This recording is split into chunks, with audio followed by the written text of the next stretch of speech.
우리 교회 2020년 표가 행복한 가정 튼튼한 교회로 정했는데 어떤 교회를 본받아야 우리 교회가 튼튼한 교회가 될 수 있을까요? 기독교 2000년 역사상 이 지구상에 참으로 많은 교회들이 있습니다. 우리나라에만도 거의 한 2만 교회 정도가 넘는다는 그런 말을 합니다. 지금도 전 세계 곳곳에서 하나님을 예비하며 선교하는 교회들이 많이 있는데 산골짜기에 지어진 교회, 바닷가에 지어진 교회, 시골에 지어진 교회, 도시에 지어진 교회, 교회를 웅장하고 화려하게 큰 교회도 있지만 작은 교회도 있습니다. 로마에 가면 성베드로 성당의 웅장함 앞에 입이 다물어지지 않습니다. 유명한 예술가들이 그린 그림과 조각상들이 우리를 압도하고 있는 것이죠. 세계에서 가장 작은 교회가 어디에 있을까요? 우리나라에서도 제도도 올레길 13코스 중에 위치한 순례자의 작은 교회가 있습니다. 이 작은 교회의 모습이 아름답죠. 건물 외벽에는 길 위에서 묻다 하는 그런 글귀가 쓰여져 있습니다. 기네스북에 등록되어 있는 세계에서 가장 작은 교회는 캐나다에 있는 나야가라 폭포 곁에 있는 바쿠에 가는 길에 있는 작은 교회가 있습니다. 오래전에 토론토에서 목회하고 있는 공경무 목사님 교회에 들렸다가 이 나야가라 폭포를 관광하는 가운데 그 교회에 들어가 보았어요. 설교하는 목사님이 한 분이 있고 교인이 6명 정도 앉을 수 있는, 그것도 비좁게 앉아야만 6명이 앉을 수 있는 작은 교회였습니다. 이 교회가 지어진 유래가 있다고 합니다. 어떤 남자가 신앙생활을 잘하는데 내가 앞으로 돈을 좀 많이 벌면 커다란 교회를 지어서 하나님 앞에 봉헌하겠습니다. 그렇게 소원 기도를 했다고 그래요. 근데 그가 하나님 앞에 기도한 것처럼 돈을 많이 벌긴 벌었는데 돈에 그만 눈이 멀어도 탕자처럼 흥청망청 쓰다가 한 푼도 없는 거지 신세가 되었다고 합니다. 거지가 된 다음에서야 하나님 앞에 소용한 것이 생각나서 그래도 남아있는 돈을 갖고 지은 교회가 이 작은 교회죠. 지금은 관광객들이 많이 찾아오면서 교회 내부에다가 방명록까지 구비해 놓고 있지만 또 정기적으로 어쨌든 목사님이 하도 설교도 하고 종종 그곳에서 젊은 부부들이 결혼식도 한다고 합니다. 저도 그 교회에 들어가서 우리 교회 부흥을 위해서 기도한 적이 있습니다. 무엇을 이야기하고 있을까요? 내게 있을 때, 내가 젊었을 때, 내 소유로 내 손에 가지고 있을 때 헌신하고 헌금하고 해야 된다고 한 것이고, 어느 것은 내 곁에 사는 어느 순간 다 떠나기 전에 내 손에 가지고 있을 때 하나님 앞에 헌신할 수 있는 여러분 되시기를 바랍니다. 그럼 하나님이 가장 기뻐하시는 교회가 어느 교회였을까요? 튼튼하게 성장한 교회는 어떤 교회였을까요? 저는 지난 시간에 제일 먼저 데살로니가 교회를 제가 말씀을 나누었습니다. 다른 많은 교회들 가운데서 유일하게 데살로니가 교회만이 모범적인 교회다, 그렇게 바울 사도가 칭찬해 주었어요. 왜 모범적인 교회가 되었습니까?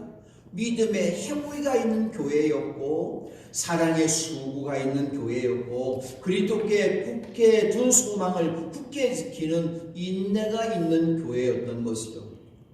그리고 주의 종이 말씀을 전할 때 사람의 말로 받아들이지 아니하고 하나님의 말씀으로 잘 받아들이는 좋은 교회였습니다.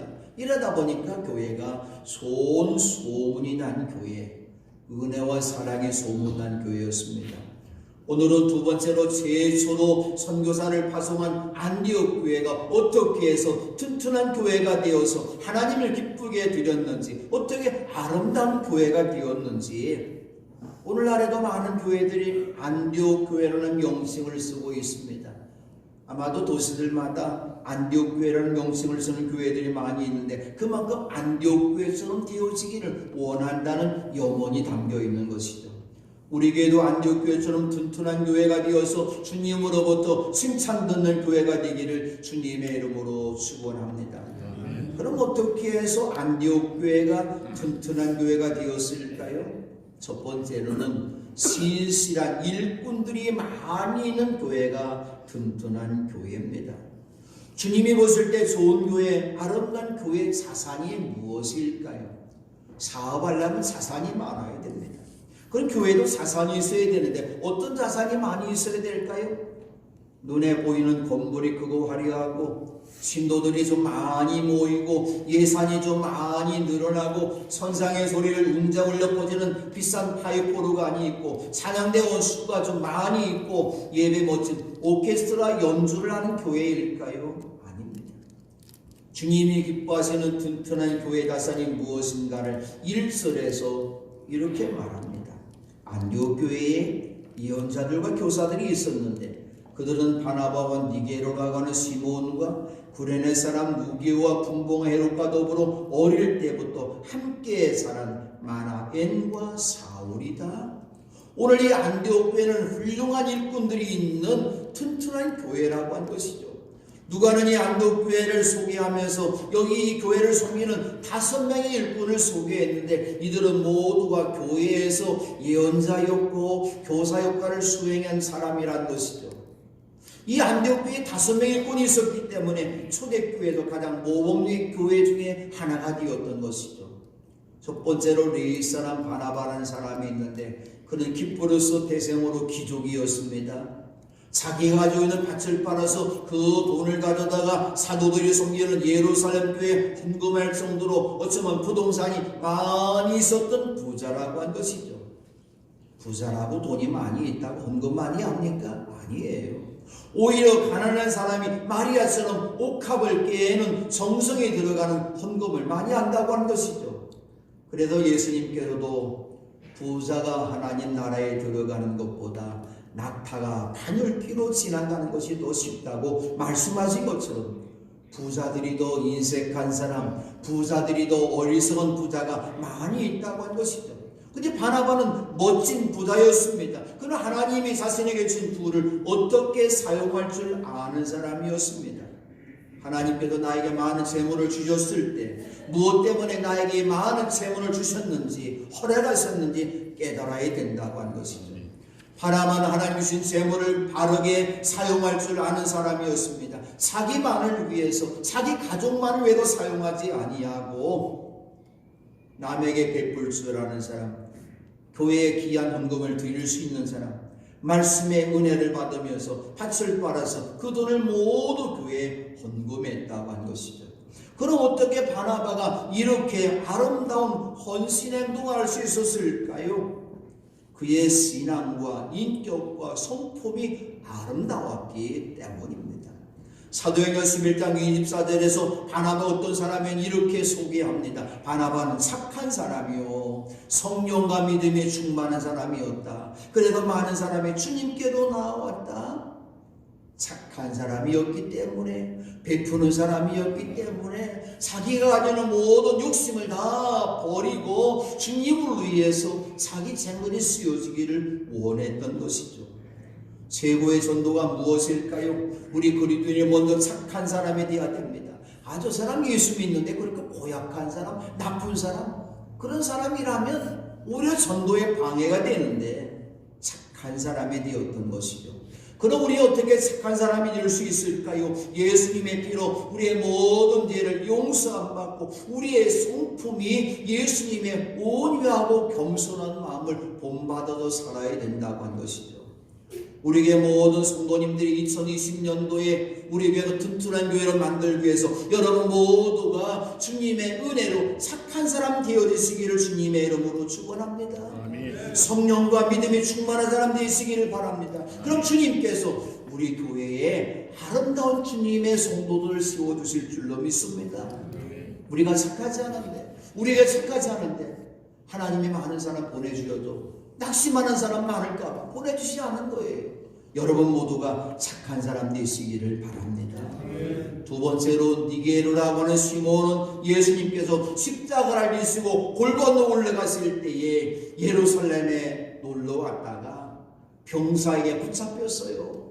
예수님이 십자가를 향해서 올라가시는데 너무나 고된 십자가, 무거운 십자가, 지난밤보다 잠 한숨도 잠을 주무시지 못하면서 무거운 십자가를 지면서 올라갔을 때 한 번 넘어지고 두 번 넘어지고 세 번 넘어지고 더 이상 십자가를 짊어지고 올라갈 수 없는 모습을 로마 병정이 보면서 대신 누구를 향해서 십자가를 짊어지게 했는데 가만히 보니까 몸집이 제일 좋았던 사람 같아요. 아마도 우리 교회로 보면은 아마도 김한성 우리 어린이가 아닌가 모르겠어요. 몸집이 좋아 보니까 너 예수님 십자가 내리시고 가라고 그랬는데 억지로 예수님의 십자가를 지고 예수님의 뒤를 따라갔어요. 시골에서 예루살렘을 구경 왔다가 옥색에 재수가 없어서 사형수가 지는 수욕스러운 십자가를 짊어진 사람이었습니다. 그러나 그는 십자가를 진 후에 예수님을 구주로 믿는 사람이 되었습니다. 그리고 그의 두 아들도 예수님을 믿으면서 초대교회의 위대한 감독이 되었는데 알렉산더와 루포라고 하는 사람이 시몬의 아들이었던 것이죠. 그의 아내는 어떤 사람이었습니까? 바울 사도가 내 믿음의 어머니라고 고백할 정도로 시몬은 훌륭한 그런 아내를 두었던 것이죠. 우리 십자가 지고 주님을 따라가십시다. 시몬처럼 억지로라도 십자가 지고 주님의 뒤를 따라가면 온 가족이 인가기도 되어서 오늘 시몬 가정처럼 복받는 하늘의 축복받는 여러분들 가정 되시기 바랍니다. 아멘. 세 번째로 구레네 사람 루기오는 북아프리카 출신 흑인으로서 바울 사도의 선교사의 거짐에 되어준 협조자가 되었던 것이죠. 네 번째는 마네인이 있는데 그는 분봉왕 헤롯 안티파스와 더불어서 어릴 때부터 함께 자란 귀족이었어요. 함께 자라났는데 함께 자라난 이 사람이 한 사람은 예수 믿는 사람이 되었고 한 사람은 예수를 믿지 않는 사람이 되었습니다. 어찌 이렇게 달라질 수가 있을까요? 헤롯은 선곡보험을 전파하는 세례자 요한을 죽인 사람이 되었어요. 마네는 안디옥 교회의 훌륭한 일꾼이 되어서 역사에 빛을 남긴 사람이 되었던 것이죠. 예수를 믿지 않는 사람들은 지옥에 가서 헤롯을 만날 것이고 예수를 신실하게 믿는 사람들은 천국에 가서 마나엔을 만나게 될 것입니다. 다섯 번째로 사울은 바울 사도입니다. 사울은 예수를 믿는 신도들을 잡아서 예루살렘으로 끌어다가 처벌을 받게 하라고 다마스코로 가는 길이었는데 하나님께서 그를 이방 선교 일꾼으로 세우시기 위해서 택한 그릇이 되게 하시려고 회개하게 하시고 예수를 만나서 영접하게 하시고 초대교회 최고의 사도가 되었던 것이죠. 안디옥 교회에 바로 이런 신실한 믿음의 사람들이 있었기 때문에 이방 선교에 소속을 놓게 되었고 이상 모든 교회들의 모범이 되는 튼튼한 교회가 되었던 것이죠. 우리가 그런 생각할 겁니다. 아마도 그렇게 기도할 겁니다. 우리 매포교회도 안디옥 교회 같은 좋은 일꾼들을 우리 교회에 보내주세요. 그러나 우리가 먼저 알 일이 있어요. 여러분 모두가 주님의 신실한 일꾼이 되시기를 바랍니다. 주님의 신실한 일꾼이 되어서 주님 앞에 칭찬받는 일꾼들 되시기 바랍니다. 두 번째로 한 마음으로 화합하는 교회가 튼튼한 교회입니다. 오늘날 우리나라가 보수와 진보로 갈려져 있어요. 저는 어느 한쪽이 잘못했다고 생각하지 않습니다. 어쩌면 모두가 잘못된 길로 가고 있어요. 화합하지 못하고 연합하지 못하고 깨는 일들만 하고 있는 것이죠. 참으로 안타까운 일입니다. 오늘 우리가 기도해야 될 제목이 있는데 우리나라 모든 정치가들이 한 마음으로 화합하게 해달라고 한 마음으로 연합하게 해달라고 우리는 기도해야 된다고 한 것이죠. 안디옥 교회는 지역 감정이나 다리 다툼이나 먼저 신앙생활한 사람이나 나중에 신앙생활한 사람이 차별이 없어요. 새로운 사람 들어오면 서로 섬기는 일로 서로 섬겼어요. 너는 어느 나라 사람이라고 어느 지역 사람이라고 말하지 않았어요. 그들은 모두가 한 마음이 되어서 교회를 신실하게 섬기는 일꾼들이었던 것이죠. 안디옥 교회 일꾼들은 다양한 배경을 가진 사람들이었습니다. 바나바는 레위지파 유대인으로서 귓부르도 대생으로 섬사람이었습니다. 니그로라고 하는 시몬과 구레네 사람 누기오는 북아프리카 사람 흑인이었습니다. 마나는 분봉과 헤롯과 어릴 때부터 함께 자는 귀족 중에 귀족이었습니다. 사울은 가말리알 문화에서 교육을 받은 최고의 시서맨이었고 로마의 시민권을 가진 사람이었습니다.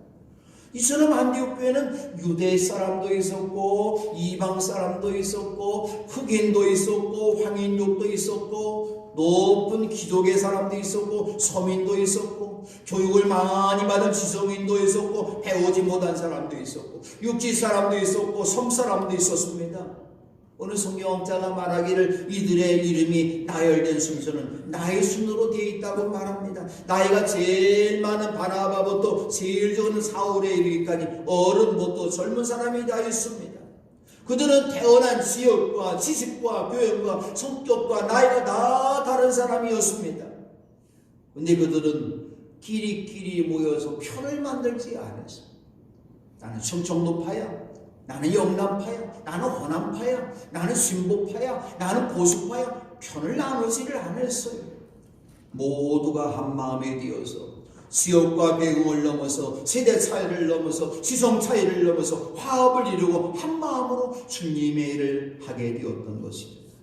어떻게 이런 일이 가능했을까요?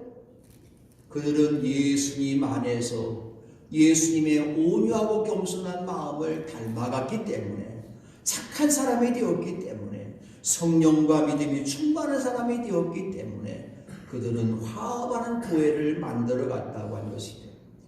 착한 사람이 되어야 한 마음이 될 수가 있습니다.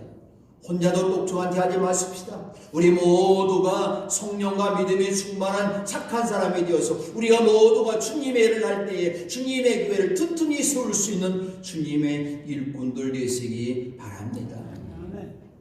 저 집사람과 제가 결혼한 지가 40년 정도 넘었어요.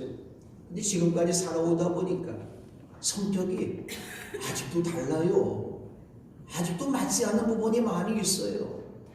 근데 왜 그렇게 살았습니까? 예수 안에서 예수님을 닮아가기 원하고 하나 되기 원했기 때문에 지금까지 살아오는 거예요.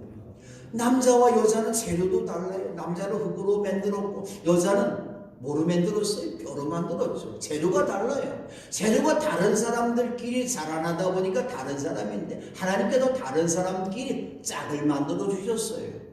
자라는 배경도 다릅니다. 모든 그러한 삶의 환경도 다릅니다. 근데 함께 살아가는 이유는 무엇입니까? 성격 차이를 극복하는 것, 사랑하기 때문에, 주님을 믿기 때문에 하나로 되어간다고 하는 것이죠. 우리에게 사랑하는 모든 성도님들, 모든 가정마다 여러분 모든 남편과 아내들이 한 마음으로 화합해서 예수 안에서 화합해서 행복한 가정을 이루어 가시는 여러분 되시기 바랍니다. 세 번째로 예배가 살아있는 교회가 튼튼한 교회입니다. 안디옥 교회의 가장 큰 자산은 예배와 금식이었습니다. 우리 교회가 안디옥 교회처럼 제 교회에서 하나님 앞에 예배할 때마다 우리 몸을 상한 제물로 드리는 여러분 되시기 바랍니다. 늘 하나님 앞에 영과 진리로 드리는 예배가 되시기를 바랍니다. 때로는 여러분이 어떤 문제를 보고 기도할 때에 금식하는 분이 너무나 소중한 분이죠. 여러분이 주님 전에 나와서 하나님 앞에 찬송을 드릴 때, 기도를 드릴 때 여러분의 찬송에 입만 달싹거리는 찬송이 아니라 마음에서부터, 배에서부터 영으로 찬송하는 여러분 되시기를 바랍니다. 하나님의 말씀이 강단에도 선포되어질 때마다 이 말씀을 사람의 말로 받아들이지 말고 하나님의 말씀으로 아멘으로 받아들여서 은혜가 되는 여러분 되시기를 바랍니다. 제가 늘 그런 얘기했죠. 제 신학교 동기 중에 맹인이 있는데 밥을 먹을 때 밥을 맛있게 먹고 안 보이니까 한 번에 콩나물을 갖다면 잔뜩 올려놓고 밥을 많이 올리면 맛이 없어요. 하나님의 말씀도 여러분의 눈을 뜨고 여러분의 귀를 열고 여러분의 입을 열어서 아멘으로 말씀을 받는 여러분 되시기 바랍니다. 찬양대원들이 찬양했는데 얼마나 수고합니까? 점심도 늦게 먹고 아침도 일찍 와서 찬양 연습하고 배가 얼마나 고픕니까? 찬양대가 하나님 앞에 찬양하는데 마지막으로 찬양대가 받는 축복을 받는 길이 하나 있어요. 아멘으로 받는 여러분 되시기를 바랍니다. 아멘. 이번 단기 선교여행 가운데서 우리 김웅도 선교사님이 교통사고를 당해가고서 아직도 완전하지 못하고 복대를 띠고 있고 아프면서도 계속 우리를 인도해 줬는데 김웅도 선교사님이 제일 많이 한 말이 있어요. 오늘 갔다 오신 분 무슨 얘기인지 알죠? 한번 우리 갔다 온 우리 학생들 많이 없습니다만 오늘 어른들이 한번 큰 소리 한번 다 함께 대답하죠. 매포교회 어린이. 다시 한번 매포교회 어린이. 모이면 기도하고 흩어지면 할렐루야. 이분이 젊은 분인데도 젊었다고 하는데도 나만 늙은 것 같이 그 친구도 너 금년에 나이가 몇이야 그랬대. 45이래요. 30몇 년 전부터 그 친구 봤으니까 어린애로 봤는데 그 친구 벌써 45이래. 근데 그 친구가 목회 기본을 알고 있더라고요. 근데 오늘 우리의 모습이 어떻습니까? 제가 늘 그런 얘기 하는데도 우리 교회는 성기경인 것 같아요. 점심식사를 나눈 다음에 여러분들이 휴게실에서 또 새벽기도실에서 원로장로실에서 여기저기 앉아서 모여서 이런저런 대담을 나누는 걸 볼 때 얼마나 고마운지 몰라요. 함께 이야기할 수 있는 사람이 있는 게 고마운 거죠. 그런데 문제가 뭐냐? 흉보는 사람 많아요. 시샘하는 사람 많아요. 목사가 어쩌고 저쩌고 장로가 어쩌고 저쩌고. 그런 사람들 앞으로 조심하셔야 됩니다. 하나님이 심판하죠. 목사는 저주하지 않지만 하나님이 하시는 거예요. 어떻게 해야 될까? 모이면 흩어지면 할렐루야. 여러분이 점심 식사 후에 찬양 예배 여러분이 오시는 시간까지 다 앉아서 기도하라고 하는 얘기 아니에요. 다만 여러분들이 그 짧은 시간이지만 그 시간 동안에 4분의 1만이라도 여러분이 기도의 시간 나누시는 여러분 되시기를 바랍니다. 네 번째로 성령의 지시에 순종하는 교회가 튼튼한 교회입니다. 우리가 신앙생활하다가 무엇 때문에 낙심하고 좌절하고 실패할까요? 그건 하나님의 말씀 없이 성령님의 인도함 없이 내 생각대로 내 고집대로 신앙생활하기 때문입니다.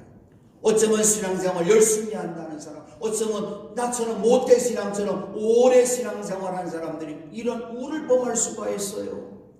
성령님의 인도하심보다도 내 생각이 이래, 내가 지금까지 경험해 본 게 바로 이래, 내 지식을 앞세우다 보니까 신앙생활의 때로는 절망하게 되고 낙심하게 된다고 하는 것이죠. 하나님 앞에서 내 열심을 품는 것보다 내 경험을 먼저 말하는 것보다 중요한 것이 있는데, 겟세마네 동산에서 예수님의 기도처럼 아버지, 만일 아버지의 뜻이면 내게서 이 잔을 거두어 주십시오. 그러나 내 뜻대로 되게 하지 마시고 아버지 뜻대로 되게 하여 주십시오. 기도하는 여러분 되시기 바랍니다. 바로 이런 훌륭한 일꾼들이 주님께 예비하고 있을 때 성령님께서 그들에게 말씀합니다. 너희는 나를 위해서 바나바와 바울을 따로 세워라. 내가 그들에게 맡기라는 일이 있다. 하나님을 위한 일을 할 때 성령님께서 말씀하십니다. 하나님이 말씀하실 때, 성령님이 말씀하실 때, 예수님이 말씀하실 때 오직 우리는 하나예요. 아멘하고 순종하고 따라야 된다고 하는 것이죠. 2020년도에도 여러분의 가정이 행복한 가정 되기 원하십니까? 형통한 가정, 승리한 가정 되기 원하십니까? 하나님의 말씀 앞에 언제나 아멘으로 순종하고 따라가는 여러분 될 때에 여러분의 발걸음을 주님께서 튼튼하게 도우셔서 분명히 금년 한 해가 승리하는 한 해가 될 줄로 믿습니다. 다섯 번째로 선교하는 교회가 튼튼한 교회입니다. 선교의 출발은 예배입니다. 주님께 바른 예배를 드릴 수 있는 사람만이 선교할 수가 있습니다.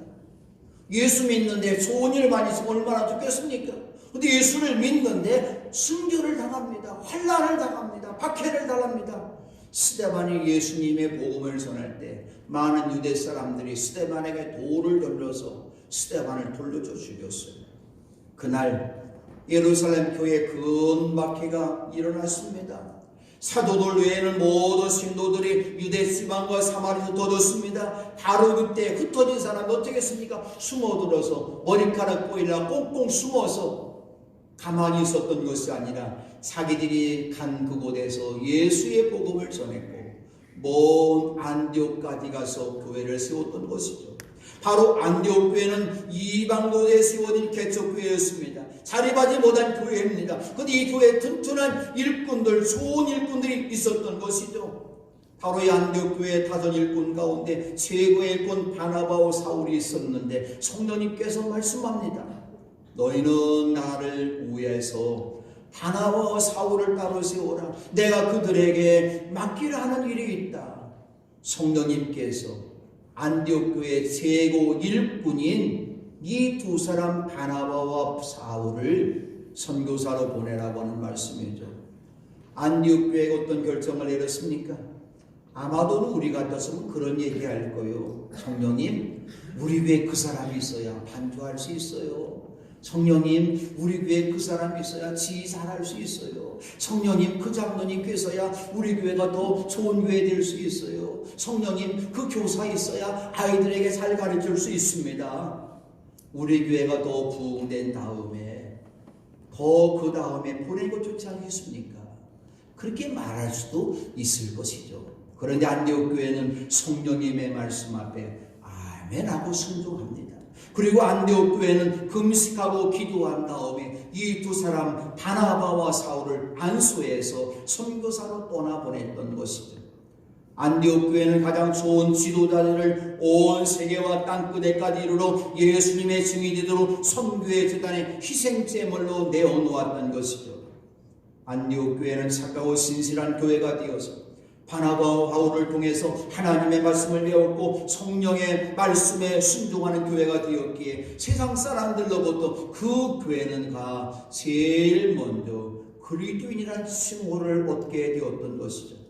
저는 우리 교회 모든 성도들이 주님으로부터 세상 사람들로부터 내 신실한 아들아 그리스도인이라는 이름으로 불려졌음을 원합니다. 오늘 안디옥 교회는 사라졌습니다. 안디옥 교회가 파송한 선교사들은 그럼에도 온 세계에 복음을 전파하고 있습니다. 세계 곳곳에 또 다른 안디옥 교회가 세워진 것입니다. 단기선교가 금년에 3차 단기선교가 있는데 앞으로 또 4차, 5차 기회만 된다면 매년이나 할 수 있도록 이런 선교 사역을 계속 담당해서 우리 아이들을 가르치고 선교에 대한 비전을 꿈꾸게 해주고 우리 교회도 더 많은 선교사들을 돕고 선교사를 파송할 수 있는 귀한 교회가 될 줄로 믿습니다. 이제 우리 교회가 창립 100주년 향해서 나아갈 때 안디옥 교회처럼 우리 모두가 주님을 더 열심히 섬기는 일꾼들이 되어서 더 열심히 예배하고 서로 한마음 한뜻이 되어서 기도하고 헌신의 제물들 되시기를 바랍니다. 주님의 말씀 앞에 아멘으로 순종해서 선교하는 교회가 되어서 먼저 내 가정을 구원해서 인가기도 되고 내 이웃에게 복음을 전파하고 땅끝까지 이를 복음을 전하는 튼튼한 교회로 세워나가는 복된 매포교회가 되어지기를 주님의 이름으로 축원합니다. 아멘. 기도